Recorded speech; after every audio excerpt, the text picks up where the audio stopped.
Hello everyone, I'm Sparkles today and we're going to be customizing the doll for the 1000 subscriber giveaway. This was a super fun project and I'm excited for all of you to see it, so let's get started. This video will be a little different because the face-up is already done, so we're just going to be making the clothes and a bit of hairstyling. So the very first thing I do is check with the winner to see what she wants with this blank canvas of a doll. January Garnet Art requested a Viking style combined with Decora elements. I was super excited to start drawing up designs. It was very challenging coming up with a concept because from my research, Vikings used natural dyes and wore very long clothing, while Decora style was the complete opposite with bright colors and a modern style. So already, it was a challenge to combine them. But after some trial and error, I came up with two designs. The first one has the shape of a Viking style, while using the colors of a Decora style with a few extra rainbows. The second design was, again, a Viking shape with some Decora elements in the same color scheme as a Viking. The winner preferred design 2 and requested an extra chain detail for the belt, so let's get started. I start by making patterns for all the pieces I need. I made a pattern for a half circle skirt, a square neckline top, bell sleeves, an apron, a belt, a hood, which was too small, a shawl-like piece for the hood, and some barriers for the hood again. And I cut all the pieces out.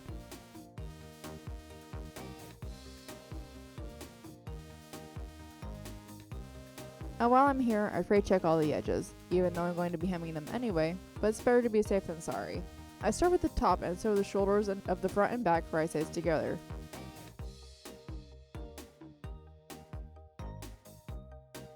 When that's done, I line up the sleeves and sew them to the shoulder seams. While I'm here, I hem the neckline because I didn't do a good job of freight checking, and it wasn't looking too hot. When that's done, I wanted to have her sleeves be elastic at the ends to cinch in on her wrist. So I take this elastic, which was way too big and thick, and cut a piece that fits her wrist, and it's very small. I light a quick candle to be relaxed and also burn the edges of the elastic to help them not fray. I stretch the elastic while I sew it to the wrist seam of the sleeve. This is super tight and I wouldn't recommend. I wish I used thinner elastic, but I didn't have any. Anyway, before I close up the sleeves, I need to paint the seams yellow. I do that with the light pulse fabric paint trick. I was worried it would make the elastic stiff and not stretchy, but it's completely fine. I set that aside to dry while I work on the hood. The thing I definitely want is a fur lining on the shawl piece, but instead of fur, I'm going to be using brushed acrylic yarn because I don't have any natural color faux fur. I make teeny tiny wefts on this wire circle I made, and I do my best to keep them intact when I'm done brushing them out.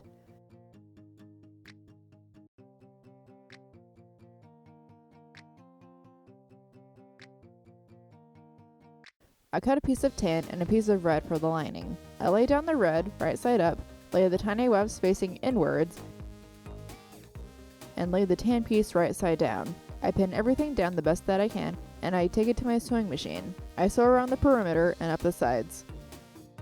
I made sure the stitching went where I wanted it, and while I was at it, I sewed the hood pieces together, leaving the red one right sides in and turning the tan right side out. I sewed them together around the open seam and set it aside for later.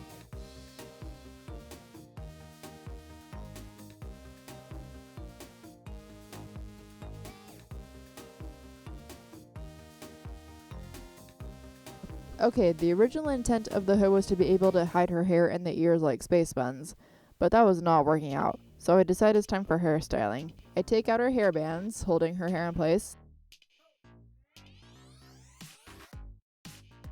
and take her to my kitchen to give her a quick little shower. I dunk her in hot and cold water to get her hair to stay flat. I let her dry on the side while we work on the hood some more.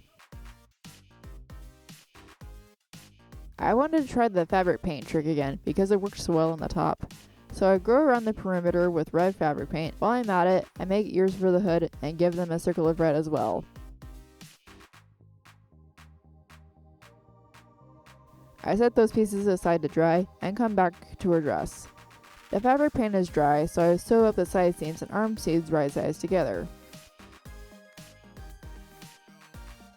I try it on the doll, and add some snaps to the back to be able to remove it if needed. I attached the skirt next, and I just sewed the top right sides together with the waist seam of the skirt.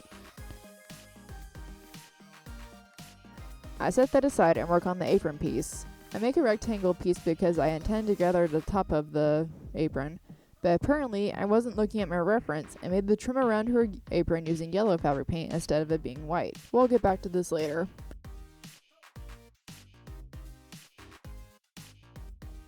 While I was drying, let's work on her belt. I didn't have any yellow fabric, so I just used some wide ribbon and made a belt shape.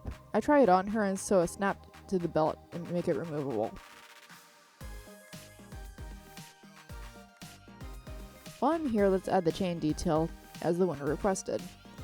I have this really thin chain I got specifically for a different doll. I had a lot left over and I thought it could suit her. I also have some random beads and knickknacks I collect from old necklaces and stuff I find. I start with some floral wire and make a loop. I pick a few beads I think will suit her, specifically some pearls, a few silver beads, and a statement red bead. I thread on beads and the chain with an extra length, a red bead, and loop the chain around the red chain by bending the wire, and finish it off with another loop. I just add an extra length of wire to be able to thread it through the loop on the other side to tighten it.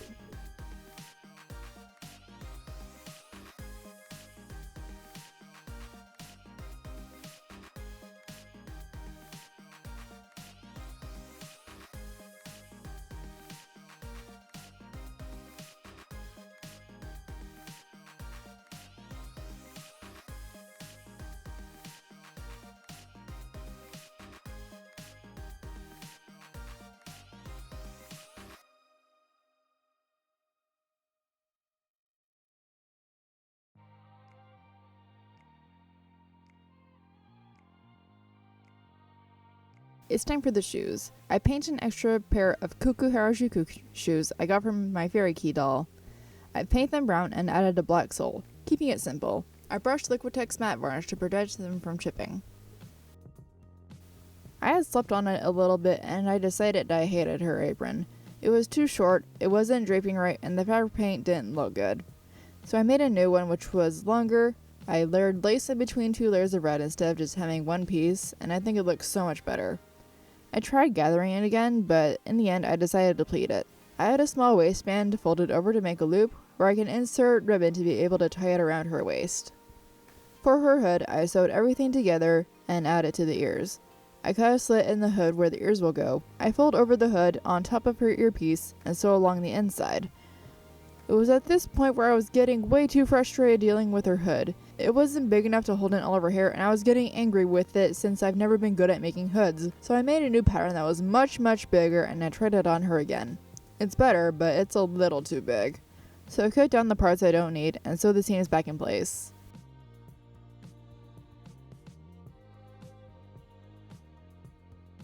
I seam ripped the original hood off the shawl and sewed the new one on. Okay, all that's left is a few accessories. I take a few small beads and make her a necklace and some earrings. For her hair accessories, I take a note card and color the blank side with colors incorporated into her outfit with some washable markers. I mark the colors on the other side and draw shapes like bows, hearts, and circles, and I cut them out. I came up with using a hole punch for the circles to make it more precise.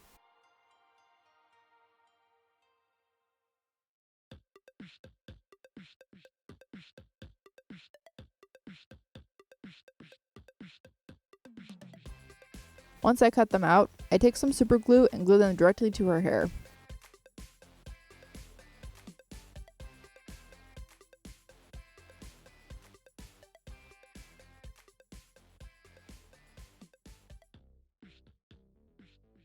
And with that, she's done.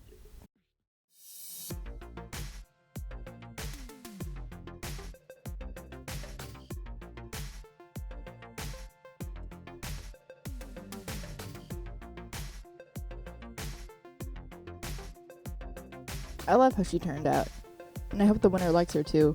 I'm sending her off in a little bit, and the winner's going to be sending me a box too, so stay tuned for an unboxing. Also, if you would like to see what I included in the winner's package, the video of me making everything going into it is on my vlog channel in the description. Anyway, that's it. Click here to subscribe, click here for my latest video, click here for a video YouTube thinks you'll like. Thanks for watching, and I'll see you all later. Bye!